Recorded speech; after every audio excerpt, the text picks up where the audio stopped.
Elles vont chercher un peu de fraîcheur dans les hauts pâturages du Vercors. Ce sont bien sûr les brebis. Ce week-end, c'est la fête de la transhumance à Die dans la Drôme. Des milliers d'animaux sont attendus dans les rues de la ville où l'on retrouve tout de suite Renaud Gardette. Bonsoir, il y a beaucoup de monde autour de vous. C'est une fête très attendue dans la région. Bien oui, beaucoup de monde ici a dit une seule information pour s'en rendre compte.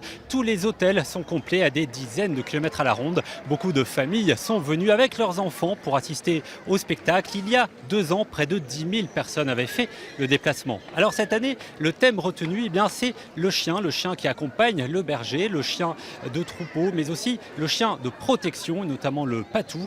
Le chien patou, un allié inestimable pour le berger. Regardez notre reportage réalisé tout à l'heure avec Lucie Denéchaud et Stéphanie Vou. Il est le meilleur ami du berger aujourd'hui. Le chien patou est très indépendant. C'est lui qui peut repousser tous les prédateurs des brebis, à commencer par le loup. Il est né en général dans le troupeau, il va donc tout faire pour le protéger. Sa présence n'évite pas toutes les attaques car le loup reste intelligent et patient. Cet éleveur Francis en a une quinzaine pour protéger 1700 brebis. C'est obligatoire pour plusieurs choses. Premièrement, si on veut préserver notre troupeau, c'est le seul moyen qui protège un petit peu les moutons. Parce que si les loups sont poursuivis par les chiens, s'ils en tuent une brebis, ils n'en tueront pas 10 ou 15 ou 20.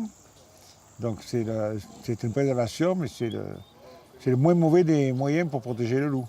Des photos pour convaincre. Une photographe a suivi pendant 1 an le travail quotidien d'une bergère dans les Alpes-Maritimes. Toutes les deux veulent informer le public. Le patou défend le troupeau et les accidents avec les randonneurs sont fréquents. En cas de tension et d'attaque, il n'y a qu'une seule chose à faire. La première attitude à avoir quand on entend un chien aboyer, un chien de protection, c'est vraiment de s'arrêter et d'identifier d'où vient le chien. Et le fait de s'arrêter, en fait, le chien va redescendre en pression. Et si le chien vient vers vous, pareil, vous restez bien tranquille, arrêté, vous laissez renifler et le chien va vous identifier. Didier, lui, possède un troupeau de 500 brebis dans les Alpes-Maritimes. Pour lui, les chiens de protection font bon ménage avec les chiens de berger. Mais attention si votre chien de compagnie vous accompagne dans une randonnée en montagne. Ils s'entendent bien au sein d'une même exploitation. Si par exemple, moi je l'ai déjà vu chez moi, si c'est quelqu'un d'autre qui vient avec son chien, première fois, il faut quand même qu'on fasse attention. Quand il ne connaît pas le chien de protection peut avoir des comportements un petit peu de protection justement. En France, le patou est le chien de protection le plus répandu aujourd'hui. Dans le monde, il existe 24 races de chiens de protection. Et Renaud, on parle beaucoup des piquettes, mais pour l'instant, on ne les voit pas autour de vous. Où sont-elles ? Eh bien écoutez, elles ne sont pas très loin, elles sont en train d'arriver petit à petit, mais vous le savez, la canicule sévit ici comme partout. Cet après-midi, il faisait entre 38 et 40 degrés. Les bêtes ont donc besoin de plus de temps pour se reposer. Il y a aussi une ligne de chemin de fer qu'il faut traverser, un train est en panne. Il faut donc attendre quelques minutes pour que tout soit débloqué. La population attend donc ici patiemment. Nous sommes avec Nathalie Groulard. Vous êtes la présidente de la Fédération départementale des ovins. La transhumance, on le voit, ça a un côté magique ici.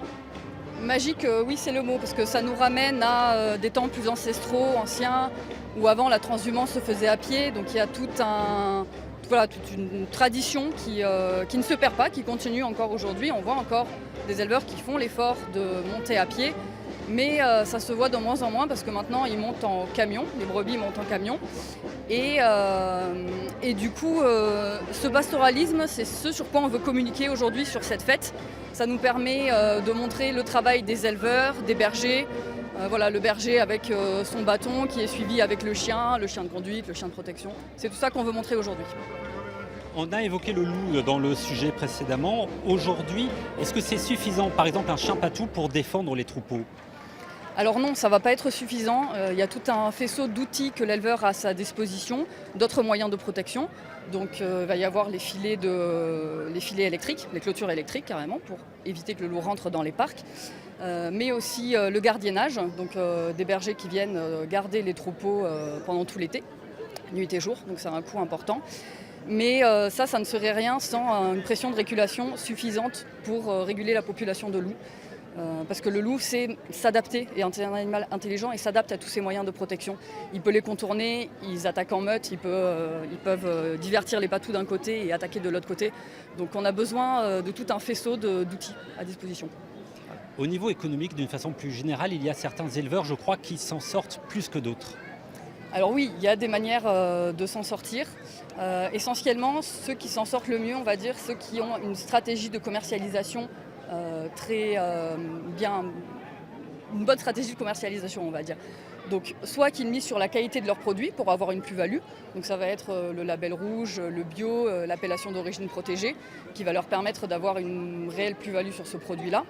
Et là, la filière est importante. Et après, le circuit court et vente directe qui sont aussi importants.